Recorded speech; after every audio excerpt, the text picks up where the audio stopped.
So the business at hand is a new book of poems, Cosmopolitan Greetings. So I'll read from that. And start with the same theme, visiting father and friends, which is the prologue to the book. So this is 1984, written in China, in Baoding. So it's a book covers poems 1986 to 92, but this looked like it would be a good way to make a prologue. Visiting father and friends. I climbed the hillside to the lady's house. There was Gregory Corso, dressed as a velvet ape, japing and laughing, elegant-handed, tumbling somersaults and consulting with a hostess, girls and wives familiar, feeding him like a baby. He looked healthy, remarkable energy, up all night talking jewelry, winding his watches, hair over his eyes, jumping from one apartment to another. Neil Cassidy, rosy-faced, indifferent and affectionate, entertaining himself in company far from China, back in the USA, old 1950s, 1980s, still kicking his way up through the city, up Riverside Drive, without a car. He hugged me and turned attention to the night ladies appearing, disappearing in the bar, in apartments and the street, his continued jackanapes, wasting his time and everyone else's, but mysterious, maybe up to something good, keep us all from committing more crimes, political wars or peace protests angrier than war's cannonball noises. He needed a place to sleep. Then my father appeared, lone, forlorn and healthy, still living by himself in an apartment a block up the hill from Peter's ancient habitual pad. I hadn't noticed where Louis lived these days, somehow obliterated his home condition from my mind, took it for granted, though never been curious enough to visit. But as he'd no place to go tonight, as I had no place to go tonight, and wondered why I had not visited him recently, I asked could I spend the night and bed down there with him. His place had bedroom and bath, a giant Jewish residence apartment on Riverside Drive refugees inhabited, driven away from Europe by Hitler, where now my father lived. I entered. He showed me his couch and told me, get comfortable. I slept the night, but woke when he shifted his sleeping pad closer to mine. I got up. He'd slept badly on a green, inch-thick, dusty foam rubber plastic mattress that I'd thrown out years ago. Poor cold mat on the concrete cellar warehouse floor, so that was it. He'd given his bed for my comfort.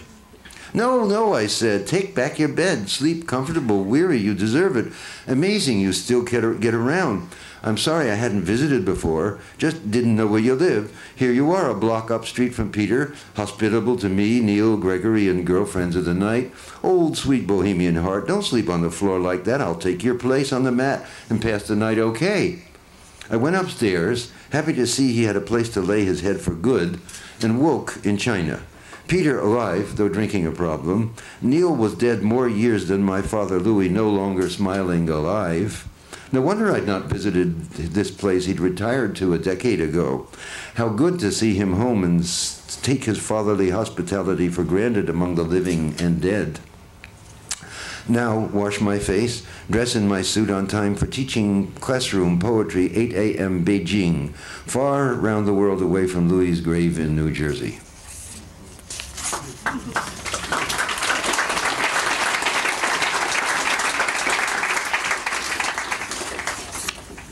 Hard labor.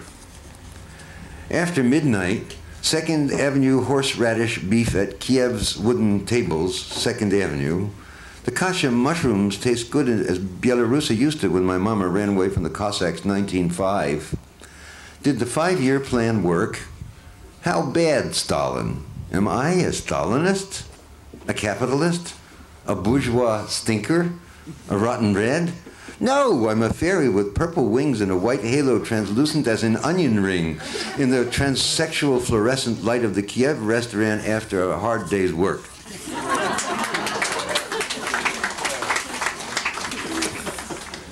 I read this poem last night and I've read it here before, but it seems to be a popular favorite and probably will sound good out on the street. Sphincter.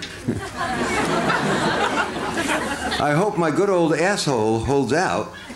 60 years it's been mostly okay, though in Bolivia, a fissure operation survived the Altiplano hospital. A little blood, no polyps, occasionally a small hemorrhoid, active, eager, receptive to phallus, Coke bottle, candle, carrot, banana, and fingers. Now AIDS makes it shy, but still eager to serve. Out with the dumps, in with the condomed orgasmic friend. Still rubbery, muscular, unashamed, wide open for joy. But another 20 years, who knows? Old folks got troubles everywhere. Necks, prostate, stomachs, joints. Hope the old hole stays young till death. Relax.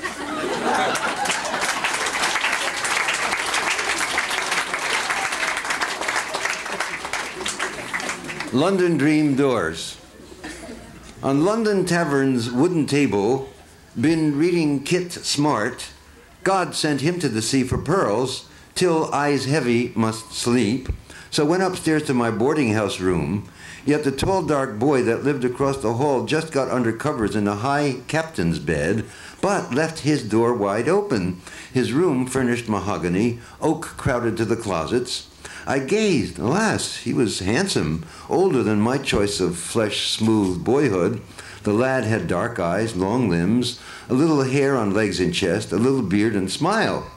I dozed, woke, and returned from the bog, again passing his room at stair-top.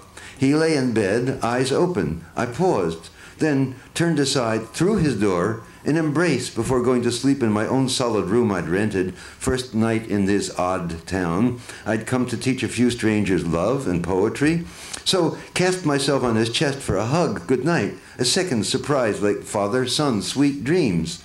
He clasped his arms around me, held me tight. I stopped a second, more than I'd hoped for, refreshing friendliness. Lay there a minute, his warmth remained spontaneous, grateful, hugged his chest and quickly kissed his neck and face, haste before I must rise. Yet no need to go, so with right leg I pushed the door in, closed. We were alone. He pulled me on top of him, held each other. I passed my hand along his side down to his thigh. He shivered, hands on my back. We began to sweat under the covers. His skin like slippery meat, the heat of our embrace familiar, companionable surprise. I was to be loved by his strong form. How soon hug his middle, touch his flaccid glands, my own already thick with pleasure. Chest to chest, his legs intertwined, hard hair felt uncomfortable under my hand, moved my palm across his slimy stomach. Sweat, not unpleasant, close heat amazed us both, secret freedom in his antique room, invitation to explore night's pleasure, fresh conscience, muscled thoughts, hearts glowing, astounded, happiness, a brief 8 hours in the dark. What to do? I kissed his solar plexus and belly above loins. He sighed and breathed on my neck and back, affectionate, clasped to his breast, arms round my waist, eyes closed. I lay still, head under white muslin in dim light, quilt set aside for the heat. The door opened suddenly. "You'll have to pay for the night's furniture," announced the landlord. "You'll have to pay with the sink water and extra covers. We rent or sell." He fell silent. Hadn't he noticed my bulk under the thin sheet cloth? But next instant he was gone downstairs to write up the bill. Door left ajar. "Into the closet," my new friend whispered. "Urgent, the first door." The knob on his mirrored armoire stuck, wouldn't open. Same horrific closet of old play movie nightmare blackouts. I saw my own room entrance across the hall. "I'll go in there, seconds to hide. Fast before the old fellow returns." Naked, trailing sheet and blanket, I crossed the hall, stealthy, closed my bedroom door behind. Just time enough? Alas, bed sheets blocked the door jamb, clogged the landing, pulled them through. I strained, dragged awkward blankets inside in a trice and woke under springtime sheets and linen cover alone. East 12th Street last night with Bengali, Marathi, Urdu poets, Museum of Modern Art.